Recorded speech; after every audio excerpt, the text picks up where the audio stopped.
Good morning all of you. आप लोगों का एग्लूटिनेशन जो चैप्टर चल रहा था, उस एग्लूटिनेशन टेस्ट के चैप्टर्स में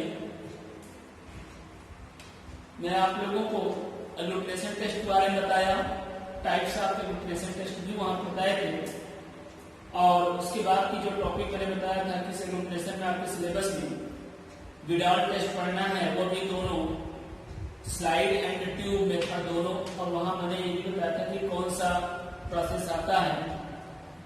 तो जो विडाल टेस्ट है ये आप लोग लैब में इसको पढ़ेंगे, जब आप लोग टेस्ट लगाएंगे तो वहां पर इसके बारे में रहेगा कि क्या होता है कैसे। फिलहाल मैं विडाल के बारे में कई बातें इससे पहले भी बता चुका हूँ कि ये सेलुलर टाइफी टाइफाइड फीवर की बात करते हैं, उस केस में हम लोग इसको टेस्ट परफॉर्म करते हैं। ये डिसीज होता है सेलुलर टाइफी नामक बैक्टीरिया की बात करेंगे, उसकी वजह से इन सब के बारे में डिटेल हम आगे आपको बताएंगे, और लैब में आप लोग इसको टेस्ट भी लगाएंगे कैसे विडाल का टेस्ट कैसे परफॉर्म किया जाएगा। आगे जो हम टॉपिक आज शुरू कर रहे हैं वो टॉपिक आप लोगों का एंटीजन एंटीबॉडी रिएक्शन से ही रिलेटेड है। ये वर्ड दोनों दो रिएक्शन में यूज हो सकता है, प्रेसिपिटेशन में भी और एग्लूटिनेशन में भी। टॉपिक का नाम है आज आप लोगों का प्रोजोन, ठीक है। प्रोजोन फेनोमेनन,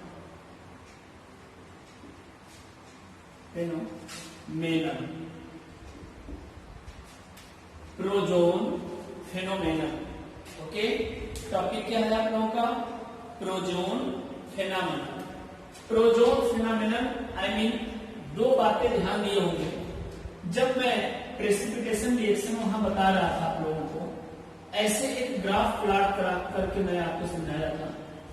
इस ग्राफ को प्लॉट जब कर रहे थे तो वहां पर ये बातें आया था, देखो कि एक तरफ एक्सेस ऑफ एंटीबॉडी था, एक्सेस ऑफ एंटीबॉडी, और यहां था एक्सेस ऑफ एंटीजन, और यहां पर सेम अमाउंट में था, जो एक वेरिएबल रीजन की बात आया था, ठीक।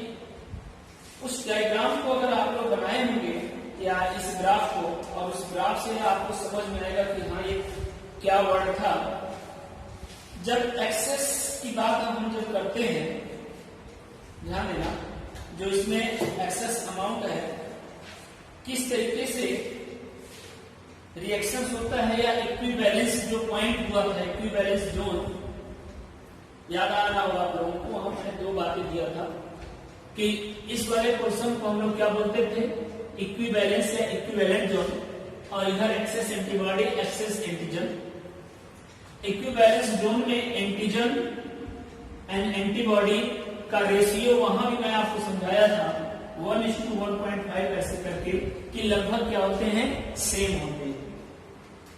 आई मीन जब एंटीजन एंटीबॉडी अमाउंट में इक्वल केस में आए या रेशियो सेम हो, तो जो जोन बनता है उसको इक्विवेलेंस जोन बनता है। दूसरा केस एक ये बनता है, अब ये अगर समझ में आया तो दूसरा समझ में आएगा। I mean when the ratio of the antigen antibody, I mean the reaction completely reaction होता हो, तो उसको हम लोग क्या बोलते हैं, इक्विवेलेंस जोन के केस में। दूसरा, अगर हम बात करें एंटीबॉडी का, एक्सेस एंटीबॉडी हो जाए, मतलब ये जैसे मान लो ये एंटीबॉडी सपोज है, ये सब एंटीबॉडी और एंटीजन, ये मान लेते हैं यहां पर ऐसे एंटीजन था, इन एंटीजन से ये बॉन्डिंग करते हैं, ओके। लेकिन जब ये एंटीजन्स, कुछ एंटीजन्स ऐसे, कुछ एंटीबॉडी ऐसे हो जो इन एंटीजन से बॉन्डिंग ना करें, मतलब भीड़ लगा दे।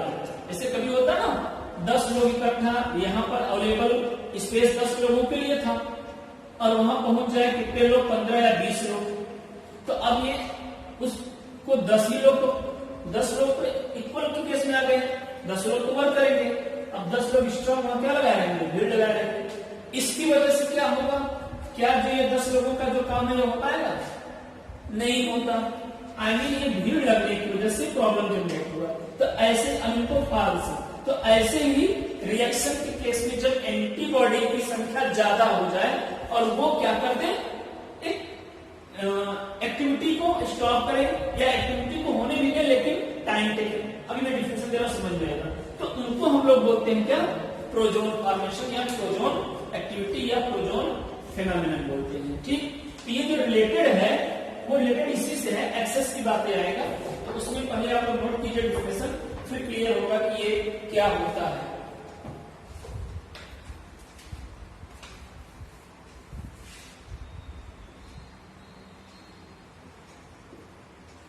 प्रोजोन फेनोमेनन, ठीक, prozone phenomenon is a false negative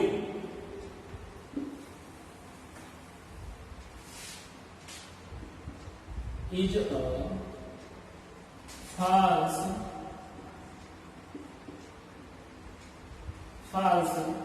negative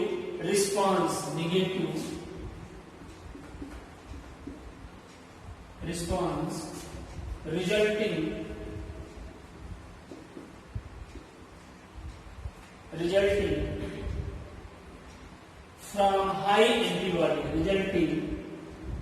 from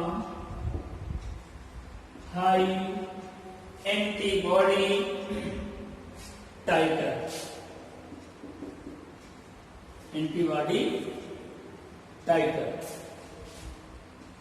ठीक है, antibody टाइटर which interferes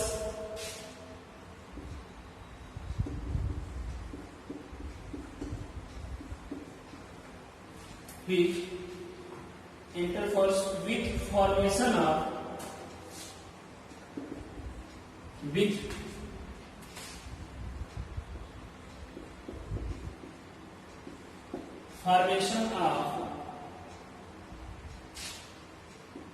antigen antibody lattice भी मैं पढ़ा चुका हूं अपना, lattice necessary to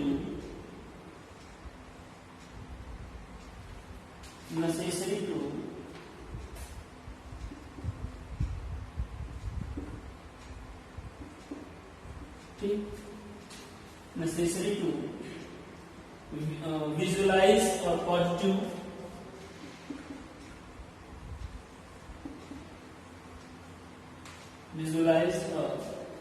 positive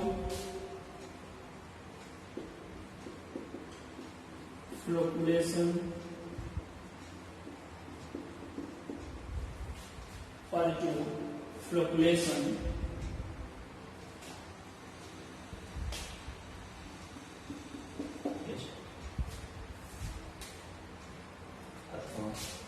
इसका एक अलग डेफिनेशन पहले इसको समझ लीजिए क्या होगा। प्रोजोन फेनोमेनन, प्रो मतलब होता है पहले, प्रो मतलब पहले की बात आती है, प्रोजोन जो पहले की जोन बन जाए एरिया, तो प्रोजोन फेनोमेनन, ठीक, is a false negative response. ये वर्ड समझिएगा आप लोग इसमें, false negative response resulting from high antibody titer which interferes with formation of antigen antibody lattice necessary to visualize positive flocculation test। Prozone phenomena जो होता है प्रकार का क्या होता है, false negative response. Immunity response आपने पढ़ा है रिस्पांस की बातें, तो यहां पे एक ऐसा रिस्पांस है फॉल्स नेगेटिव, झूठा और निगेटिव, मतलब पॉजिटिव नहीं बल्कि निगेटिव, मतलब रिपोर्ट निगेटिव दे दिया जाए वो गलत नहीं, ये क्या हो, ये फॉल्स निगेटिव की बात कर रहा है कि जो प्रोजोन फेनोमेना होता है ये फॉल्स नेगेटिव रिस्पांस होता है। इसका रिजल्टिंग इसकी वजह से होता है क्या, जो रिजल्टिंग किसके द्वारा होता है, फ्रॉम हाई एंटीबॉडी टाइटर। जब आप लोग एंटीबॉडी का जो टाइटर करते हैं उसमें हाई एंटीबॉडी टाइटर की बात करें, हाई मतलब जैसे यहाँ से आप लोग पढ़ा हुआ 20, 40, 80, तो जो हाईएस्ट वाली बात आती है तो हाई टाइटर की बात अगर कर लें तो हाईएस्ट टाइटर, ठीक है ना, हाईएस्ट एंटीबॉडी के टाइटर के केस में फॉल्स निगेटिव रिस्पांस जनरेट होना, जो इंटरफेरेंस होता है किसके किसके साथ, क्या बनाता है भाई, एंटीजन एंटीबॉडी लैटिस, यानी एंटीजन और एंटीबॉडी का जो लैटिस बनता है, उसका जो जाल बनता है उसमें हाइयर मात्रा में रहे, नेसेसरी आवश्यक होते हैं to visualize a positive flocculation test. मतलब पॉजिटिव फ्लोकुलेशन टेस्ट के लिए, पॉजिटिव फ्लोकुलेशन टेस्ट के लिए एंटीजन एंटीबॉडी का लैटिस होना जरूरी है। और ये जो लैटिस बनता है, ये इंटरफेयर होता है, ये रीजन क्या हुआ, high antibody titre, I mean false negative response के केस में हाईएस्ट एंटीबॉडी जो टाइटर की बात करते हैं उसकी वजह से जो फ्लोकुलेशन होता है वो ना होने पाए, उसी को हम लोग बोलते हैं प्रोजोन फॉर्मेशन। एक डिफिनेशन और है, उसको लिखिए तो आप लोगों को और अच्छे से समझ में आ जाएगा कि the portion of the range of concentration, the portion of range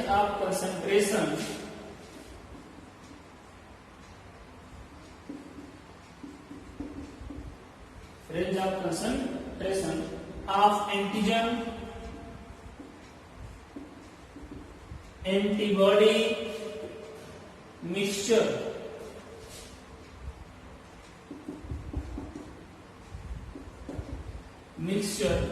in which one of them in which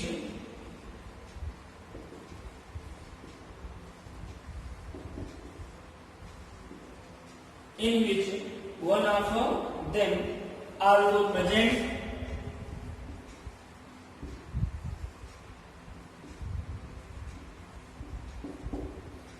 although present in excess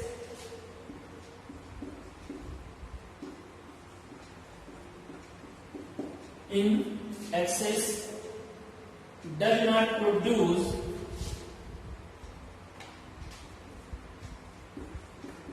ठीक है, does not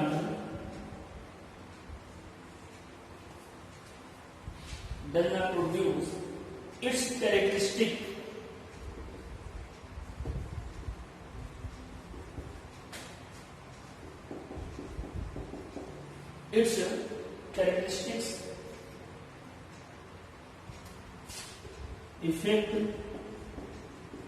characteristic effect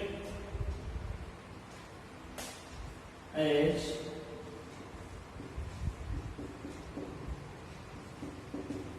enucleation ROR precipitation, ठीक,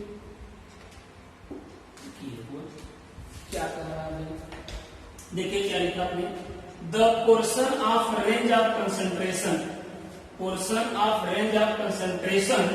of antigen antibody mixture in which one of them although present in excess does not produce its characteristic effect, जैसे illumination और precipitation. इसी चीज को यहां derivative फिर से किया गया, समझिए मैंने क्या कहा कि the portion of range of concentration of antigen antibody mixture. मान लो ये एक ट्यूब है, इस ट्यूब में एंटीजन एंटीबॉडी का क्या रखा हुआ है, मिक्सचर रखा हुआ है। ये मिक्सचर है और इस मिक्सचर में क्या है, आपका एंटीजन है और क्या है, एंटीबॉडी। ध्यान से समझिएगा, the portion of range of concentration of antigen antibody mixture, okay, mixture में ये एंटीजन एंटीबॉडी का मिक्सचर है और इनके कंसंट्रेशन का कोई वो भाग, मतलब इस ओवरऑल कंसंट्रेशन का कोई एक पार्ट जो वन ऑफ देम, उनमें से ऑल्दो प्रेजेंट इन एक्सेस, मतलब एंटीजन और एंटीबॉडी है, मिक्स है, इन दोनों में से किसी एक का वो भाग जो एक्सेस हो, क्योंकि इससे पहले भी मैं ग्राफ में आपको समझाया था ऐसे करके, एक्सेस ऑफ एंटीबॉडी और एक्सेस ऑफ एंटीजन। अगर एक्सेस ऑफ एंटीबॉडी है तो भी रिएक्शन क्या होता है, न्यूक्लिएशन या प्रेसिपिटेशन रोटेशन अच्छे से नहीं होता। एक्सेस ऑफ एंटीजन है तो भी नहीं होगा। इक्विवेलेंस होता है तभी ये, या जब दोनों इक्वल के केस में आते थे तभी ये इक्विवेलेंस अमीन रिएक्शन की जो बन रहा था। तो यहाँ यही बात बता रहा है कि एंटीजन एंटीबॉडी मिक्सचर में कोई भी कंसंट्रेशन है, मान लेते किसी भी सांद्रता, कोई भी सांद्रता वाला है, अब उसका कंसंट्रेशन चाहे जैसा भी हो, उस ओवरऑल मिक्सचर में दोनों में जो होते हैं, कौन सा, उस मिक्सचर में जो दोनों antigen and antibody, antigen antibody में से किसी एक का वो पोर्शन जो कंसंट्रेशन है उससे ज्यादा हो, जो रहना चाहिए उससे ज्यादा है। एंटीजन एंटीबॉडी जो मिक्सचर है उस मिक्सचर में दोनों में से किसी एक की अमाउंट ज्यादा है, ठीक है ना। अगर एक्सेस है तो क्या होता है भाई, does not produce characteristic effect. बड़ा सिंपल सा हुआ कि अगर किसी मिक्सचर में, एंटीजन एंटीबॉडी के मिक्सचर में कोई एक पोर्शन ज्यादा है, कोई भी एक पोर्शन, कोई भी एक पार्ट अगर ज्यादा है, चाहे एंटीजन चाहे एंटीबॉडी, तो ये क्या काम करते हैं, उस कैरेक्टर को शो नहीं करते हैं। कौन से कैरेक्टर को, एग्लूटिनेशन या फिर प्रेसिपिटेशन। तो एग्लूटिनेशन या प्रेसिपिटेशन जो रिएक्शन होता है वो शो ना हो, किसकी वजह से ना शो होने पाए, एक्सेस ऑफ एंटीजन या excess of antibody. When the agglutination or precipitation does not produce or does not found by the, इसकी वजह से excess amount of antigen or mixed antibody, या तो एंटीजन या तो एंटीबॉडी किसमें हो, एक्सेस हो। ऐसे केस में इक्विवेलेंस जोन नहीं बनेगा। जब इक्विवेलेंस जोन नहीं बनेगा तो वो क्या होगा, क्या एग्लूटिनेशन होगा, नो। क्या प्रेसिपिटेशन होगा, नहीं। इसी को हम लोग बोलते हैं। तो ऐसे केस में ये जो एक जोन बनाते हैं उसको हम लोग क्या बोलते हैं, प्रोजोन फॉर्मेशन या प्रोजोन फेनामेना। इस लाइन में भी यही चीज है कि prozone phenomena is the fast negative response. एक नेगेटिव रिस्पांस होता है जब आप लोग टेस्ट लगाते हैं, उसमें दो बात आएगी, ध्यान दीजिएगा। जब आप लोग विडाल टेस्ट लगाएंगे, कोई भी लगाएंगे, तो वहां पर एक आएगा नेगेटिव कंट्रोल, एक आएगा पॉजिटिव कंट्रोल, ठीक है, एनसी और पीसी। तो ये यही बात कहती है कि negative response, fast negative response होता है जो रिजल्टिंग इसकी वजह से होता है भाई, हाई एंटीबॉडी टाइटर। आगे बात में किसकी मात्रा ज्यादा हो जा रहा है, एंटीबॉडी। टाइटर में किसकी मात्रा ज्यादा है, एंटीबॉडी का। जो रेफर्स किसको करता है, किसको करता है, formation of antigen antibody lattice को क्या करता है, इंटरफेयर कर देगा, रोकता है, जो कि विजुअलाइज, जो कि किसके लिए, ये लैटिस किसके लिए आवश्यकता था, visualize positive flocculation test, I mean flocculation होने के लिए इसका मात्रा होना जरूरी है, इसका होना जरूरी था, और ये उसी को क्या कर देता है, रोक देता है। बस सिंपल टर्म में समझने के लिए तो ऐसे समझ लो कि यहाँ पर उपस्थिति केवल 10 लोगों का था, होना चाहिए था, और 10 लोगों की वजह से ये वर्क अच्छे से होता। अब यहाँ पर भीड़ इकट्ठा हो गया, इसकी वजह से ये भी सही से वर्क नहीं हो पाता। तो यही मात्रा एंटीजन का होता है या एंटीबॉडी का। जब एक्सेस अमाउंट में एंटीजन या एंटीबॉडी जनरेट होता है, प्रेजेंट होता है, तो ऐसे केस में ये रिजल्ट सही से नहीं आएगा। जैसे कि आप लोग लैब में जब टेस्ट परफॉर्म करेंगे, किट के माध्यम से टेस्ट परफॉर्म करेंगे, वहां भी ये केस आएगा कि सीरम जितना, मान लो आपको 10 माइक्रोलीटर आपको सीरम लेना था, और आप 10 की जगह पर तो आपने कितना ले लिया, 50 ले लिया। अब आप जब रिएक्शन कराएंगे, क्या रिएक्शन फेल होगा, नहीं। क्यों, क्योंकि एक्सेस अमाउंट, ये इसकी मात्रा क्या हो गया, ज्यादा हो गया, एक्सेस हो गया। अगर एक्सेस हो गया तो उसमें किसकी मात्रा ज्यादा रहेगा भाई, ये एंटीजन का। तो ऑफकोर्स क्या फॉर्म बन जाएगा, प्रोजोन फेनोमेना। क्या ये प्रेसिपिटेशन या एग्लूटिनेशन होगा, वेल रूप से नहीं होगा, होगा भी तो वेल रूप से नहीं होगा। इसलिए इसका अमाउंट क्या होना चाहिए, जितना हमको लेना है उतनी ही मात्रा में होना चाहिए। क्लियर हुआ, ये एक केस आया, तो इसी को हम लोग बोलते हैं प्रोजोन फेनोमेना। इसी को हम टाइटर के केस में लेंगे, कभी हम एक वर्ड देंगे ब्रुसेला को लेकर के, तो वहां पर उसको टाइटर ले लेंगे, 20 ले लेंगे, 40 ले लेंगे, 80, तो कोई एक टाइटर को लेकर के हम समझेंगे कैसे ये वर्क होता है। तो फिलहाल ये ओवरऑल यही था कि प्रोजोन फेनोमेना क्या होता है, कि जब हाई एंटीबॉडी टाइटर की बात कर लें, उसकी वजह से क्या होता है, जो रिजल्टिंग प्रोसेस आता है, जो रिएक्शन होता है वो स्लो हो जाए, या वो कम हो जाए, या वो रुक जाए, तो उसी को हम लोग बोलते हैं प्रोजोन फेनोमेना। इसका सबसे अच्छा डेरिवेशन आप यहां से कर सकते हैं कि एंटीजन एंटीबॉडी के मिक्सचर में the portion of range, portion मतलब भाग, range of concentration of antigen मतलब एंटीजन एंटीबॉडी कंसंट्रेशन के रेंज में वह भाग जो क्या करता हो गई, one of them although present in excess, जो उसमें एक एक्सेस के रूप में प्रेजेंट हो, मतलब जो कॉम्प्लेक्स बना रहा है या जो मिक्सर बन रहा है उस मिक्सर में एक एक्सेस की मात्रा है, चाहे वो एंटीजन हो चाहे एंटीबॉडी, अगर एक्सेस अमाउंट में है तो does not produce characteristic effect, तो ऐसे केस में वो characteristic effect I mean illumination and precipitation को प्रोड्यूस नहीं करते। तो इस भाग को हम लोग क्या बोलते हैं, प्रोजोन फॉर्मेशन या प्रोजोन फेनोमेना।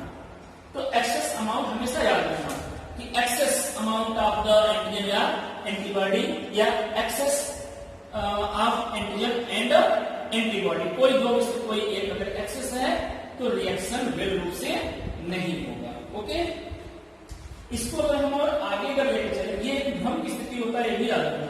ये किसके अंतर्गत आता है, ये आता है फैलेसिस के अंतर्गत आता है। भ्रम कौन कौन से होते हैं उसमें प्रोजोन फेनोमेनन की बात आएगा। एक आता है ब्लॉकिंग एंटीबॉडी, एंटीबॉडी क्या करता है, ब्लॉक कर देता है, वो रिएक्शन नहीं होने देता, तो आप सिलेबस नहीं है तो फिर आपके सिलेबस में प्रोजोन फेनोमेनन ही था। इसको समझ लेते हैं कि एक केस बनता है कि सब sera with high concentration of antibody not only fails to react with antigen in, एक लाइन लिखिएगा, अगर ये आप लोग नोट पे लिखे तो बताते हैं आगे, वो और भी क्लियर होगा कि ये कैसे बनता है कि जब एंटीजन या एंटीबॉडी की रेंज ज्यादा हो जाए तो वो उसमें केवल रिएक्शन ही फेल नहीं होता, क्योंकि और क्या क्या प्रॉब्लम्स आती है देखिए।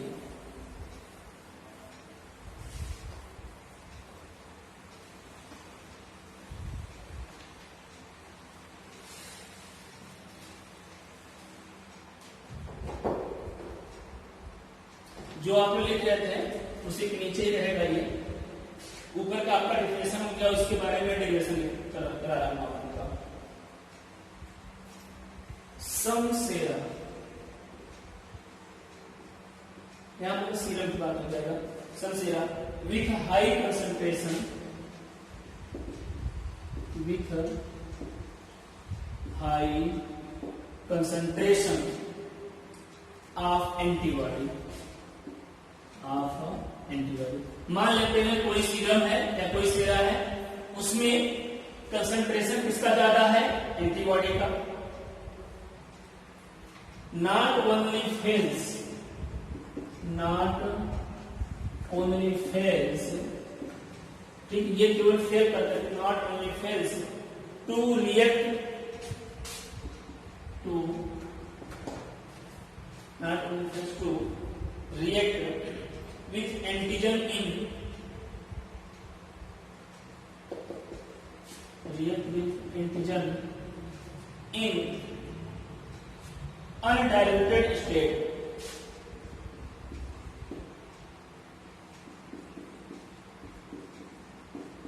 in undiluted state, but also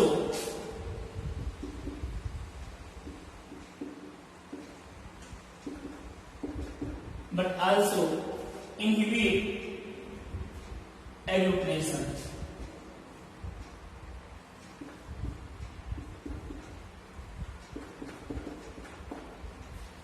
but also inhibit agglutination such as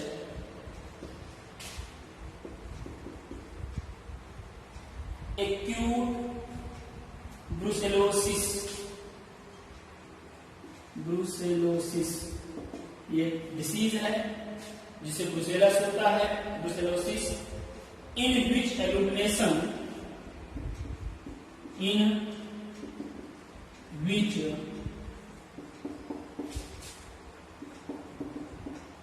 agglutination occurs with higher, occurs with higher, ठीक है, occurs with a higher dilution, higher dilution की बात करते हैं जैसे टाइटल 1:40 या 1:20 80, ठीक है। The unagglutinated cells, the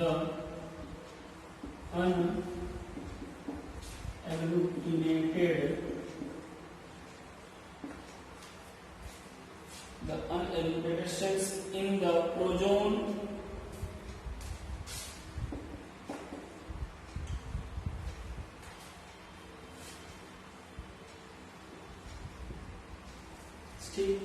cells in the prozone,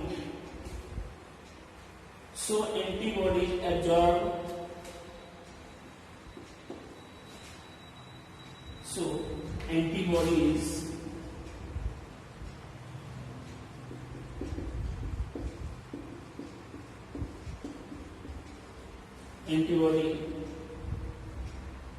absorb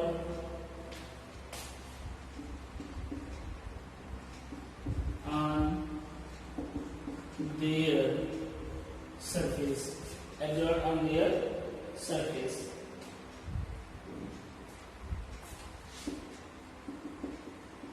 In great, ठीक है, in great antibody access, in great antibody access,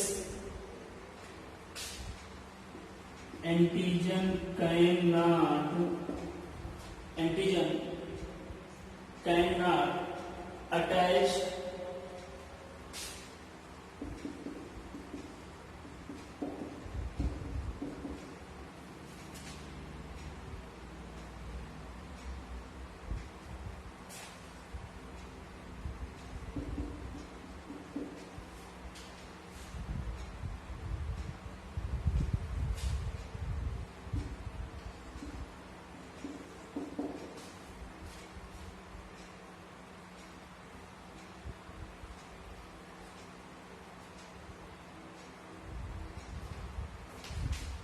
to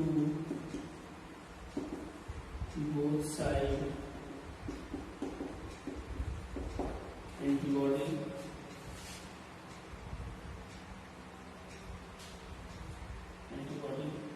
this is referred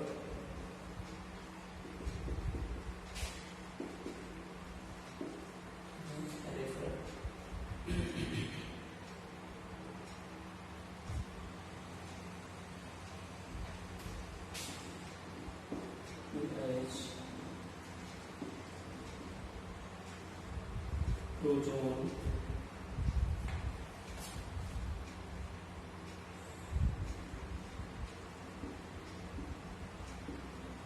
phenomenon, और इसको क्या बोलते हैं, रिएक्शन।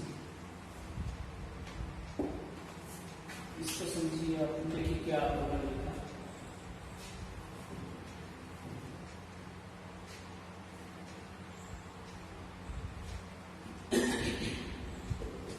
क्या है आपका प्रोजोन फिनोमेनन में कैसे हम देखते हैं, क्या था इसमें, some sera with high concentration of antibody. देखिए, some sera with high concentration of antibody not only fails to react with antigen in undiluted state but also inhibit agglutination.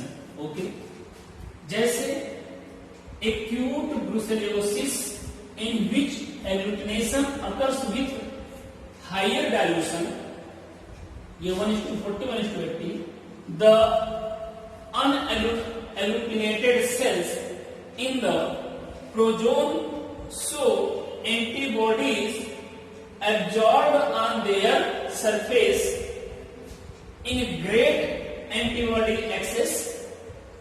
Antigen cannot attach simultaneously, मतलब यहां पर होता है perpendicular completely to both side antibody. There is referred to as prozone phenomenon or reaction. हुआ क्या कि सम sera with high concentration, मान लो कि कुछ सेरा आई मीन एंटी सीरम की बात कर लें तो उसमें हाई कंसंट्रेशन ऑफ एंटीबॉडी, अगर उसमें एंटीबॉडी का कंसंट्रेशन अगर हाई है not only fails to react with antigen in undiluted state, मतलब वो डाइल्यूट नहीं किया गया है, मतलब टाइटर आपको डाइल्यूशन बताया था ना, जैसे इसको लेकर के इसके से डाइल्यूशन करने के बारे में मैंने आपको बताया था, कैसे इसको डाइल्यूट करेंगे, फिर यहाँ से यहाँ एक कोई एक स्ट्रॉन्ग सॉल्यूशन था, आप लोग याद होगा, इसमें 1 ml यहाँ लेकर के फिर इस तरह करते थे और इसका डाइल्यूशन चेंज करते थे, यहाँ पर 10, 20, 30, 80 याद होगा आप लोगों को, ये मैंने डाइल्यूशन आपको स्टार्टिंग में समझाया था। तो यहाँ यही बात कर रहा है कि मान लो एंटीजन है और एंटीबॉडी है, इसमें मान लेते हैं एंटीजन है, इसमें मान लेते हैं क्या प्रेजेंट है, एंटीबॉडी। ओके, ये सीरम हो गया, ये एंटीसेरा हो गया। होता क्या है, अगर ये एंटीसेरा से गुजर गया, सेरा अगर हम बात करते हैं या सीरम की बात कर लेते हैं, इसमें एंटीजन प्रेजेंट है और ये जो मिक्स करते हैं रिएक्शन कराने के लिए, ये क्या है, एक्सेस है। देखो यही तो हाई कंसंट्रेशन ऑफ एंटीबॉडी। अगर एंटीबॉडी का कंसंट्रेशन हाई है तो ऐसे केस में ये antibody only fails to not fails to react with antigen, antigen से रिएक्ट होने में ही केवल फेल नहीं होगा, बल्कि और क्या करेगा, बट आल्सो इनहिबिट एग्लूटिनेशन, मतलब अनडाइल्यूटेड सीरम अगर है या अनडाइल्यूटेड सीरा है या अनडाइल्यूटेड सीरम है तो उसमें प्रेजेंट हुआ एंटीबॉडी और एंटीजन की बात करते हैं। तो अनडाइल्यूटेड के केस में यहाँ यही वर्ड आया है, with antigen in undiluted state. अगर अनडाइल्यूटेड स्टेज है तो उस समय एक्सेस अमाउंट में अगर एंटीबॉडी प्रेजेंट है, कहने का मतलब ये हुआ कि अगर एंटीबॉडी की अमाउंट या high concentration, antibody high concentration में है तो ये एंटीजन से रिएक्शन में क्या करता, फेल हो जाता। लेकिन इससे पहले भी मैंने बताया आपको कि सीट अवेलेबल है 10 लोगों का, उपस्थित है 20 लोग, तो ये कोई भी वर्क सही से नहीं हो पाएगा।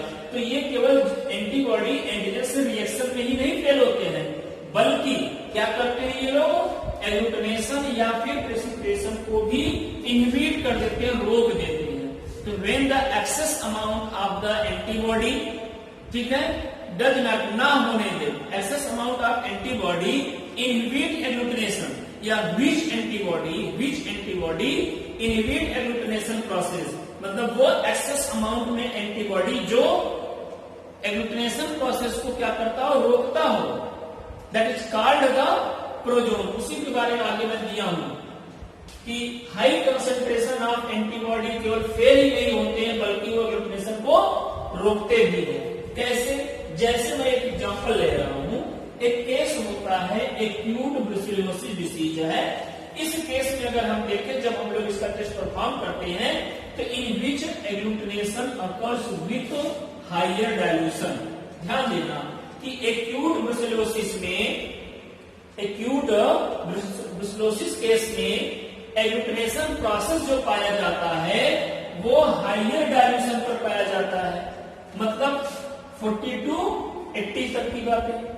जब हायर डाइल्यूशन करेंगे, हायर डाइल्यूशन के केस में एक्यूट ब्रुसेलोसिस टेस्ट पर परफॉर्म किया, एक्यूट ब्रुसेलोसिस में हायर कंसंट्रेशन या हायर डाइल्यूशन की आवश्यकता पड़ता है। क्लियर, चलिए देखते हैं। The अनएग्लूटिनेटेड cell in the Prozone, जो अनएग्लूटिनेटेड, जो देखिए एंटीजन एंटीबॉडी है, जो एंटीबॉडी रिएक्शन कर रही है वो तो ठीक है, और जो एंटीबॉडी अनएग्लूटिनेटेड होते हैं, मतलब एग्लूटिनेशन में प्रोसेस में पार्टिसिपेट नहीं किए, एक्सेस अमाउंट में है, तो वो क्या होंगे भाई, sales in the prozone show, वो क्या करते हैं, प्रोजोन शो करते हैं एंटीबॉडीज एब्जॉर्ब, और एंटीबॉडी क्या होते हैं, एब्जॉर्ब हो जाते हैं ऑन देयर सरफेस, उसके सरफेस पर, इन ग्रेट एंटीबॉडी एक्सेस। अब अगर एंटीबॉडी बहुत ज्यादा हो तो antigen can not attach, antigen उसको क्या करता है, अटैच नहीं होता है, नहीं कर सकता। देखो simultaneously to both side antibody, मतलब जैसे देखो ये हो गया आपका एंटीबॉडी, ये बोथ साइड की बात कर रहे हैं, मतलब यहां और यहां पर। एंटीजन तो मान लो 10 है, ओके, ये 10 एंटीजन कितने से जुड़ेंगे, मान लो 5 एंटीबॉडी से। अब आपके पास एंटीजन एंटीबॉडी कितना प्रेजेंट है, 10 एंटीबॉडी, तो 10 एंटीबॉडी ही 10 एंटीबॉडी है, 10 एंटीजन है, तो क्या ये सबके बोथ साइड में जुड़ जाएगा? नहीं। जब जो नहीं जुड़ पाता, अगर यही एक्सेस अमाउंट में रहे, मतलब इसका जो इसको डाइल्यूट कर दिया गया, जो 10 था, अब इसको डाइल्यूट करते करते हम इसको कितना बचाते हैं? केवल 10 की जगह पर ये मान लो आता है केवल 6, आवश्यकता कितना था आपको? 5, तो अब केवल एक एंटीबॉडी एक्स्ट्रा है सपोज दैट, तो अब ये एक वाला क्या हो जाएगा? एब्जॉर्ब हो जाएगा। लेकिन अगर यही 10 की जगह पर 10 ही रहे या अनडाइल्यूटेड रहे, मतलब 10 था, 10 का 10 ही है, और सिर्फ एंटीजन 5 है, ये केवल क्या करेंगे? 5 ही एंटीबॉडीज में रह सकते हैं, बाकी तो बचे रह जाएंगे। जो बचे रह जाएंगे वो काम बनने नहीं देंगे, मतलब न्यूट्रिशन होने नहीं देंगे। ये चीज यहाँ बताया जा रहा है कि the unagglutinated cells in the prozone show antibodies observe, क्या शो करते हैं? एंटीबॉडी को ऑब्जर्व करना ऑन देयर सरफेस पर। लेकिन आगे यही समझाया जा रहा है कि इन ग्रेट एंटीबॉडी एक्सेस, जब एंटीबॉडी का ग्रेट अमाउंट हो जाता है, उसका एक्सेस हो जाता है, तो एंटीजन कैन नॉट अटैच। उसको एंटीजन क्या होता है? दोनों साइड, एंटीबॉडी दोनों साइड में अटैच नहीं होता। This is referred to as the prozone phenomenon. और जब antigen not attach both side of the antibody, that is called the prozone phenomenon. मतलब excess amount of the antibody की amount access हो, तो antigen जो होते हैं इन दोनों के बोथ साइड में नहीं अटैच होंगे। जैसे मैंने बताया, आप कितना ले लो? 1 2,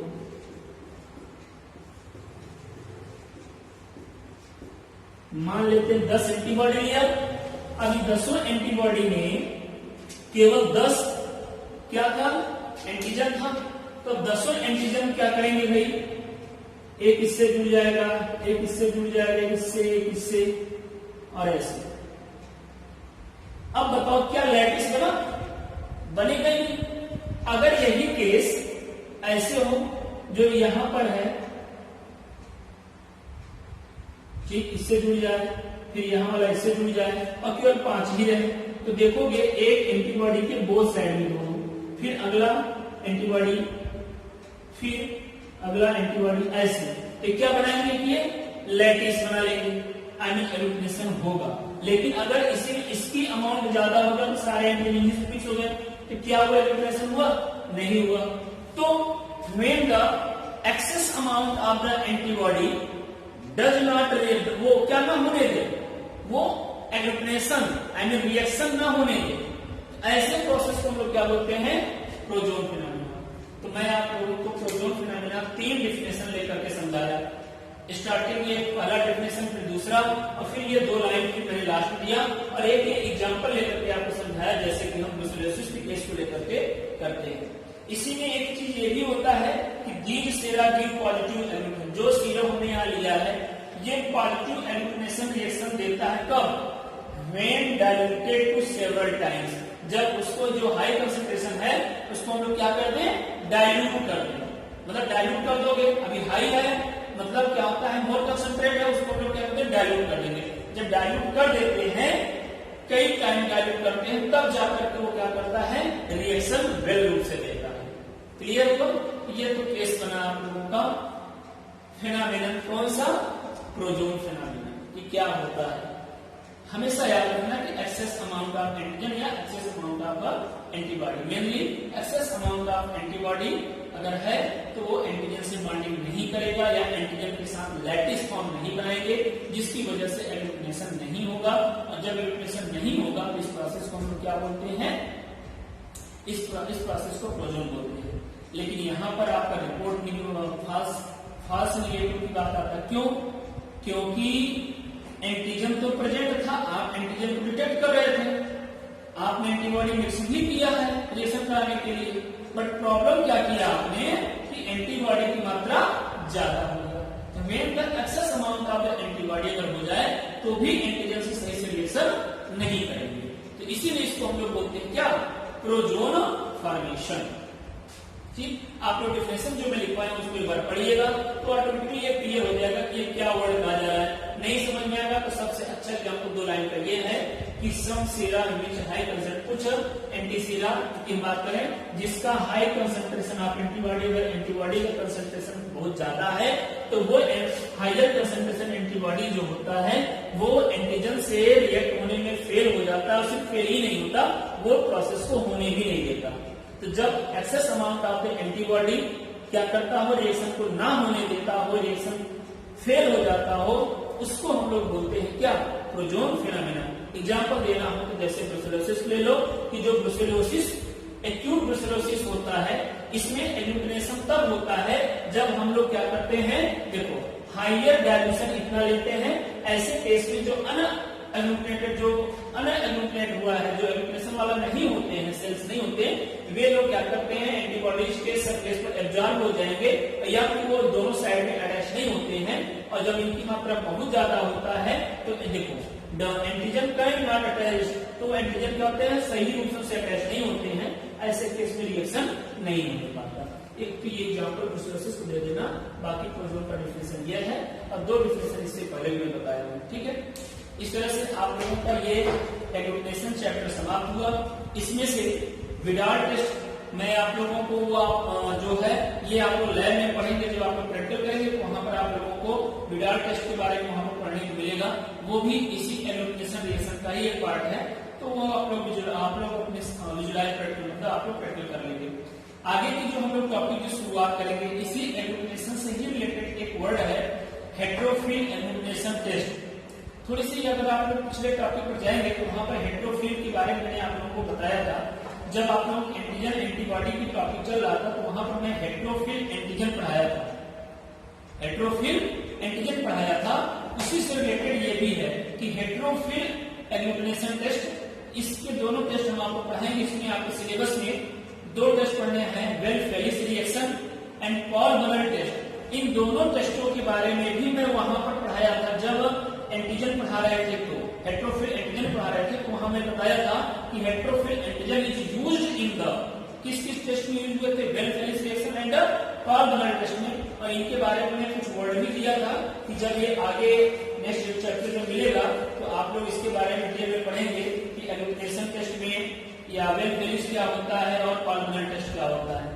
तो नाउ अब हम अगली जो टॉपिक शुरू करेंगे आप लोगों का, नेक्स्ट चैप्टर होगा इस सेरोलॉजी का, जिसको हम लोग बोलते हैं हेट्रोफिल एग्लूटिनेशन टेस्ट। इसमें सबसे पहले इसका डेफिनेशन पढ़ेंगे, फिर आप लोग टाइप्स ऑफ रिएक्शन पढ़ेंगे, जिनमें से आप लोगों को 2 रिएक्शन आप लोगों को या 2 टेस्ट आप लोगों को पढ़ने हैं, वेल-फेलिस एंड पॉल बर्नर।